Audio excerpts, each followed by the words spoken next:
Bonjour et bienvenue sur le site mécaniqueuniverselle.net, le site qui essaie de démontrer que l'humanité évolue vers son ultime perfection. Voilà, c'est le sujet de ma réflexion. Où va l'humanité? Et j'y réponds sur ce site, donc sur Internet. Vous pouvez aller le visiter. Il y a toujours un lien en dessous de toutes les vidéos vers la théorie totale. Hein. Et à travers cette théorie, j'essaie de démontrer que l'humanité a un sens, un but, une orientation, qu'elle évolue progressivement vers son ultime perfection. Cette perfection, c'est une perfection technique, la paix universelle, la fraternité, une technique sociale, hein, voilà, un fonctionnement totalement écologique. Alors on voit qu'on est encore à quelques distances de cet état de perfection. Il faudra quelques siècles encore d'évolution. Mais on a fait la plus grande partie du chemin. Entre le moment où nous étions des primates naturels et aujourd'hui, il y a plusieurs siècles, plusieurs centaines de milliers d'années qui se sont écoulées, même des millions en réalité, et puis des centaines de milliers depuis que on commence à développer le progrès, la technique. Voilà, les premiers hommes qui ont taillé les silex, qui se sont organisés en société, etc. Puis tout ce qui a été découvert, après le langage, la sophistication du langage, plus tard, l'écriture, la roue, etc., bien avant, enfin, tout ça, c'est un peu dans le désordre, à peu près au degré où mes neurones sont dans le désordre à la sortie, enfin, je ne suis pas tout à fait sorti, mais du Covid, de la Covid. Il paraît que c'est féminin. Il faut le dire comme ça. Ça serait bien de lui donner du yel, du transgenre. Donc,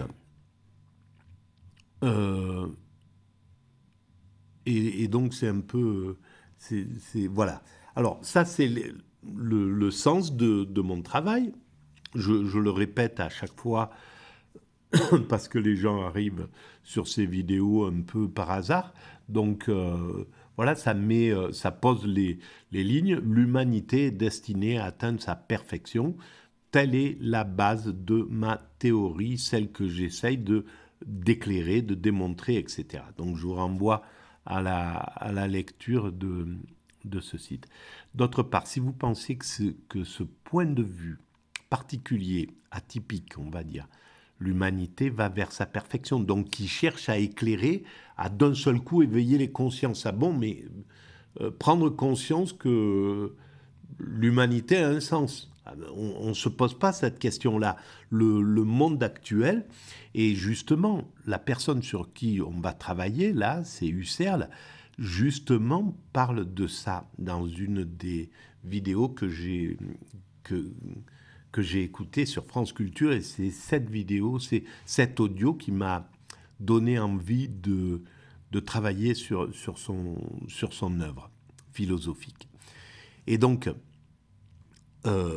et sur la mécanique universelle, j'avais intuitivement compris que cette société ne nous donne pas la possibilité d'ouvrir notre vision, de nous mettre au-dessus de la société pour regarder l'évolution de l'humanité dans son ensemble, même s'il y a des émissions qui parlent un peu de l'homme, de sa naissance, etc. Il n'y a pas une vision téléologique. La téléologie, c'est l'étude des fins dernières des choses. Quelle est la fin de l'humanité? Quelle est la finalité? Quel est le but? Voilà, c'est l'étude des buts et des fins des choses, la téléologie. Donc, la mécanique universelle, c'est une téléologie. Voilà. Et donc, si vous pensez que cette vision, que ce point de vue mérite d'être répandu, que de plus en plus de monde prennent conscience que l'humanité a un sens, qu'elle peut avoir un sens, qu'on peut réfléchir au moins là-dessus. Peut-être on peut le contester, hein, mon point de vue, moi je suis convaincu évidemment de cette évolution, mais ça peut mériter des contestations, on peut penser l'inverse, on peut, etc. Mais réfléchir au cheminement de l'humanité, recommencer à réfléchir au cheminement de l'humanité, parce que cette réflexion avait déjà eu lieu au XIXe siècle, les Saint-Simon, les Fourier, enfin toute une génération de philosophes se sont intéressés à l'évolution, Marx, etc., Engels. Toute une génération s'est posé cette question-là. Et puis certains, pour s'y opposer justement, c'est le cas de Nietzsche. Nietzsche était contre cette vision justement positiviste qui était donnée par les grandes religions, par le judaïsme, par le christianisme, etc. Voilà. Donc il y avait cette vision d'aller vers la rencontre, vers le divin.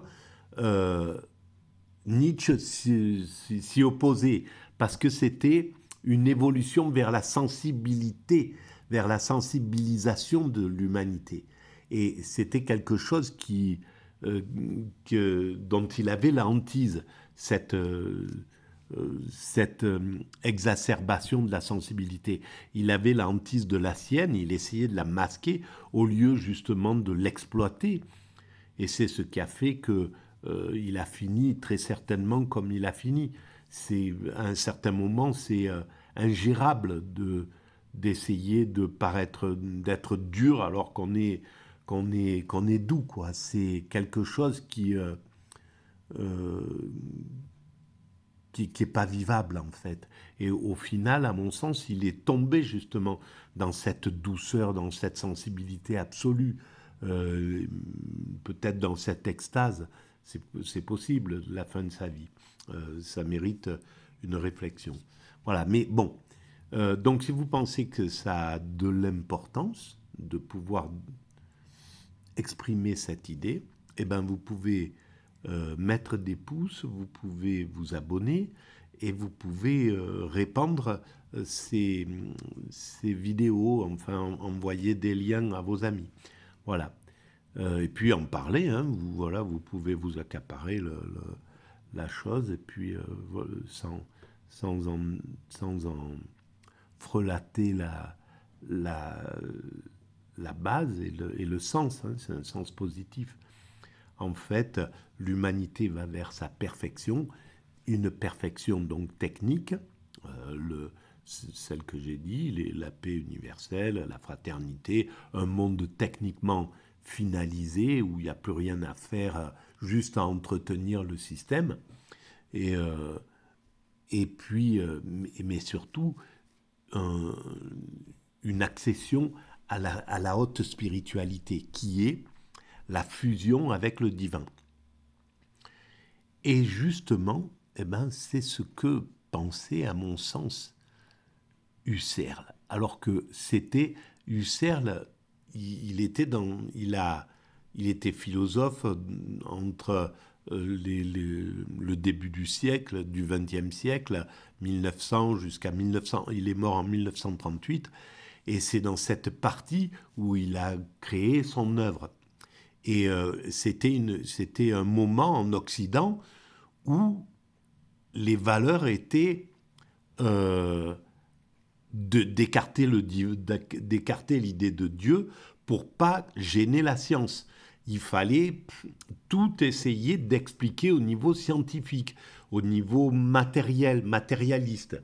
On ne devait pas s'occuper de ce qu'on ne pouvait pas voir. Il n'y avait que ce que je ne crois que ce que je touche, en gros, que ce que je peux démontrer, prouver, etc. Et la philosophie était dans cette veine-là. Et donc pour lui, c'était extrêmement difficile de pouvoir revenir à ramener du spirituel, de l'idée de pouvoir parler de Dieu, quoi, en somme. Donc il fallait qu'il jongle avec ce genre de choses. Et on va voir que oui, c'est ce qu'il a fait, mais en même temps, il montre bien que le fond de sa réflexion, elle est non seulement sur une critique du monde matérialiste, en somme, du monde scientifique, qui ne nous permet pas de voir l'essence des choses. On ne va pas à l'essence des choses, et c'est pas le seul. Hein, tous les grands philosophes ont compris que il manque, on ne va pas à l'essence des choses. Et c'est ce que j'essaie de démontrer sur la mécanique universelle. Si l'humanité va vers sa perfection, c'est pour atteindre l'extase. Et l'extase, c'est la seule façon d'atteindre l'essence des choses. L'essence, c'est-à-dire la nature profonde de tout, de toute la matière, de ce qui est de tout objet, de toute chose, de tout être humain. Son essence profonde, elle est divine, c'est l'énergie divine. Et pour accéder à la fusion avec l'essence des choses, eh bien, ça peut se faire qu'à travers l'extase, à travers le nirvana, à travers l'éveil, peu importe comment on appelle le samadhi, voilà, comment on appelle cet état que tous les grands mystiques ont cherché à travers des millénaires, depuis des millénaires. L'hindouisme recherche cet état d'extase, et c'est pas pour rien qu'il y a cette quête de l'extase, même à travers la sexualité. Ils ont cherché toutes les voies qui mènent à cette extase, à cette fusion avec le divin. Et ils y sont parvenus, évidemment. Simplement, l'humanité ne pouvait pas le comprendre, parce qu'il faut déjà pouvoir faire cette expérience, et elle mérite, et elle demande de comprimer nos pulsions, de comprimer notre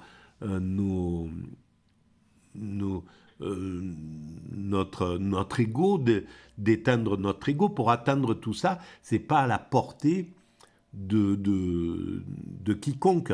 C'est un travail d'ascète, et tout le monde n'a pas envie d'aller. D'ailleurs, c'est heureusement, parce que le monde s'arrêterait. Donc, ça ne concerne que quelques éveillés, on va dire, que quelques éclaireurs. Dans chaque siècle, il y a des quelques milliers, quelques centaines peut-être de milliers dans le monde qui vont expérimenter, qui vont chercher, qui vont être des chercheurs d'extase, et qui vont travailler à ce niveau-là, et qui vont rendre compte de ce qui se passe, mais qu'on ne comprend pas si on ne fait pas l'expérience de l'extase. On ne peut pas comprendre ce que veut dire être en fusion avec l'essence des choses. Mais quand on a fait l'expérience, ce qui a été mon cas, de façon accidentelle, on comprend que dans cet état-là, c'est pas quelque chose de transcendant. On marche pas au-dessus de l'eau, on ne vole pas, on n'est pas... tout est à peu près normal, sauf que on est dans un état d'amour absolu envers toute chose, parce qu'on est au contact de l'essence des choses. Et donc, on est au contact de l'amour qui constitue chaque chose. L'amour dans son essence, c'est-à-dire le quark, le boson de Higgs, je ne sais pas ce que c'est, mais ce qui constitue la matière dans son essence, et qui est à l'origine de l'univers, et qui constitue l'univers. Ce que les religions appellent Dieu, le divin, ou le vide en Asie, Brahman, voilà. je ne sais pas comment les terminologies de toutes les religions, mais en fait, c'est cette puissance dont on ne peut pas, dont on ne peut rien dire en fait. Il faut surtout pas se faire une image de ce que c'est que Dieu. Malheureusement, on nous met une image de Dieu parce qu'on lui parle, on est en relation. Voilà, pour le mystique, il va être en relation avec. Donc, il est obligé de l'humaniser d'une certaine manière. Mais c'est autre chose que ça. C'est à une autre dimension. C'est, c'est, c'est constitué d'autres choses dont, à mon sens, on saura à notre mort, mais parce que je crois à cette éventualité que notre justement cette extase, quand on meurt à travers l'extase d'ailleurs. C'est ce que j'essaie de démontrer sur la mécanique universelle. Si vous allez sur le chapitre qui concerne la mort, vous verrez que j'essaie de démontrer que on meurt tous obligatoirement à un certain moment. On passe par l'extase. Voilà. Après, je ne sais pas exactement ce qui se passe. Peut-être rien, comme le disent les athées. Hein. À la fin, il n'y a peut-être rien du tout. Mais peut-être que il y a quelque chose qui se passe. En tout cas, on meurt dans l'état d'extase, obligatoirement. Et c'est valable pour tout le monde, même pour le criminel comme le saint. Voilà, on est obligé de passer un certain moment, un certain temps, l'esprit lâche prise et il passe dans l'extase obligatoirement. Voilà. Et donc, on va arrêter là pour cette vidéo. Et je suis toujours très long dans mes introductions, comme d'habitude, mais elles ont peut-être des petits intérêts, parce que à force de... Chaque fois, c'est un peu les mêmes choses, mais il y a un petit plus. Il y a toujours un petit peu plus qui va préciser un peu plus les choses, etc. Éclairer un peu plus les choses, au moins pour ceux qui écoutent plusieurs vidéos, qui connaissent un peu l'ensemble de mon œuvre, entre guillemets. Voilà. Bon. Et en tout cas, je vais le prendre, ce travail sur Husserl, l'approche husserlienne de Dieu, à partir sur la revue de phénoménologie Alter. C'est une philosophe, Claudia Serban, qui a écrit un article et j'ai pris quelques notes. Et à partir de ces notes, je vais commencer à réfléchir ça sera l'introduction pour la réflexion sur Husserl, Edmund Husserl. Mais je vais juste dire le tout début, tiens.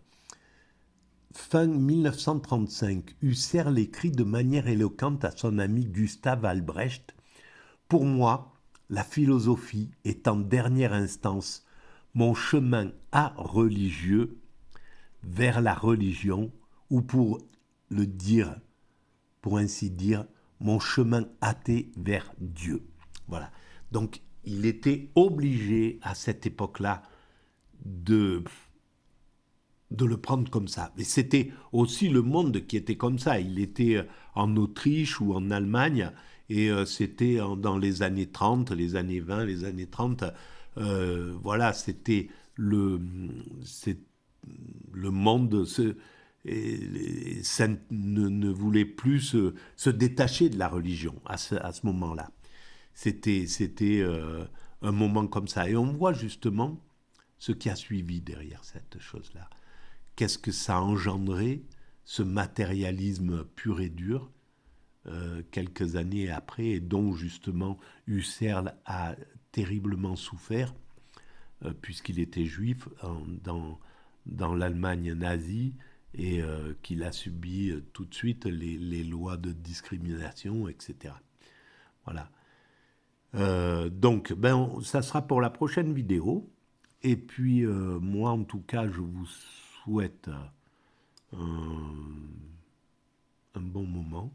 Et voilà. Et je suis désolé Je suis complètement embrumé et je respire très mal. Mais bon, euh, tant qu'il y a du souffle, il y a de l'espoir et de la philosophie téléologique. Je vous embrasse, à bientôt.